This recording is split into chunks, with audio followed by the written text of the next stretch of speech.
एक दफ्तर में मालिक अपने कर्मचारियों को चुटकुले सुना रहा था जो वह पहले कई बार सुना चुका था, पर सब हंस रहे थे। जब बहुत चुटकुला सुनाए तो हंसना तो पड़ता ही है, ये एक काम का हिस्सा है। सिर्फ जो टाइप करने वाली लड़की थी वो नहीं हंस रही थी। मालिक ने पूछा, तुम हंस क्यों नहीं रही हो? वह बोली, मैं इस महीने काम छोड़ रही हूँ, तो हंसने की कोई ज़रूरत ही नहीं है। तो हंसने के लोगों के अपने कारण हैं। हंसी हमारी अंदर की कई बीमारियों को दूर करती है और ये एक एक्सरसाइज भी है। आप शुद्ध रूप से सहज ढंग से बच्चे की तरह हंस भी नहीं सकते, और यदि आप शुद्ध ढंग से हंस नहीं सकते तो आप बहुत ही महत्वपूर्ण चूक रहे हैं। तो इसमें हम अपना भोलापन खो रहे हैं। हंसी ऊर्जा का केंद्र है। जब हम हंसते हैं तो कुछ समय के लिए हमारे संकल्प रुक जाते हैं, हम खुशी महसूस करते हैं, वातावरण शुद्ध हो जाता है। तो फिर उस समय ध्यानपूर्वक मन अवस्था होती है, विचार प्रक्रिया रुक जाती है। तो हंसने के साथ साथ विचार करना असंभव है। यदि आप अभी भी विचार कर रहे हो कि आपका हंसना एक कमज़ोर है, आपकी हंसी कैसी होगी? ना किसी को खुशी देगी। जब आप वास्तव में हंसते हो तो अचानक मन क्या हो जाता है? नाचना, हंसना, है ना, स्वाभाविक का सुंगम, माना कि सब कुछ अच्छा लगता है। यदि सच में ही आप नाचो तो सोच विचार रुक जाता है। तो माना हंसना बहुत ज़रूरी है। हंसना एक सुंदर भूमिका बन जाती है। एक छोटे बच्चे को देखो, उसकी हंसी को देखो, कितनी गहरी है ना। बच्चे को कोई लालच थोड़ी है ना, वो भी हंसेंगे तो हमें कुछ मिलेगा नहीं। जब हम मुस्कुराते हैं तो कितना अच्छा लगता है। ये बहुत, हम ये नहीं कह रहे हैं कि रो मत। सच तो ये है कि यदि आप हंस नहीं सकते तो आप रो भी नहीं सकते।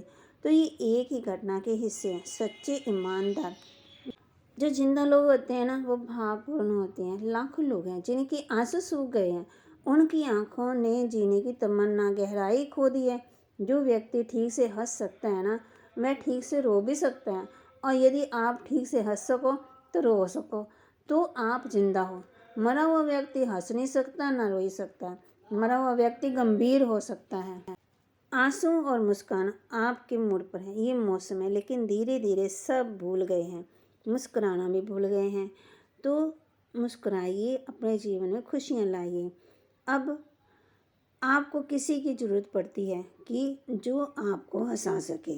यही कारण है कि जगत में इतने चुटकुले बनते हैं। यहूदियों के पास दुनिया के सबसे अधिक अच्छे चुटकुले हैं, और कारण ये है कि दुनिया की किसी दूसरी जाति से अधिक यहूदियों ने दुख देखा है, तभी उनके मन खुशी पैदा करना पड़ा। ये उनकी बचने की एक तरकीब है। यही कारण है कि उनके पास सबसे सुंदर चुटकुले हैं, गहरी हंसी से भरे सद। तो हम चुटकुले पर क्यों हंसते हैं? चुटकुला आपके अंदर एक तरह की उत्तेजना पैदा करता है। चुटकुले की सारी व्यवस्था इस तरह से है कि कहानी एक दिशा में जा रही है और अचानक मोड़ लेती है। चुटकुला कभी भी तर्क संगत नहीं होता है। यदि ऐसा होगा तो हंसी की सारी गुंजाइश खो जाएगी, क्योंकि जब आप माना सोच रहे होंगे जब चुटकुला कहाँ जा रहा होगा तभी आप फिर मानस पर पहुँचते हैं, क्योंकि ऐसा होना सामान्य गणित की तरह होता है। लेकिन तब हंसी नहीं हो सकती। चुटकुला अचानक मोड़ लेता है, इतना अचानक कि आपके लिए इसकी कल्पना करना भी संभव नहीं होता। ये छलांग लगाता है, एक लंबी छलांग। यही कारण है कि इतनी हंसी फूटती है। ये आपको गुदगुदाने का सूक्ष्म मनोवैज्ञानिक ढंग है।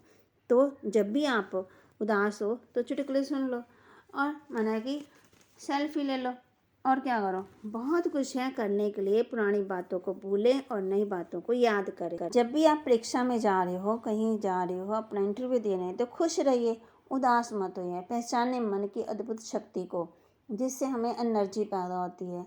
एनर्जी का कारण ही यही है, खुश रहना। खुश रहेंगे तो दूसरों को भी खुश कर सकेंगे। अगर खुश नहीं रह किया तो फिर दूसरे भी माना उदास हो जाएंगे।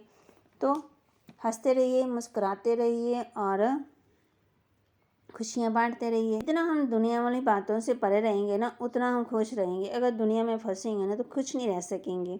जितना हो सके परमात्मा से बातें करें और परमात्मा से जुड़ें।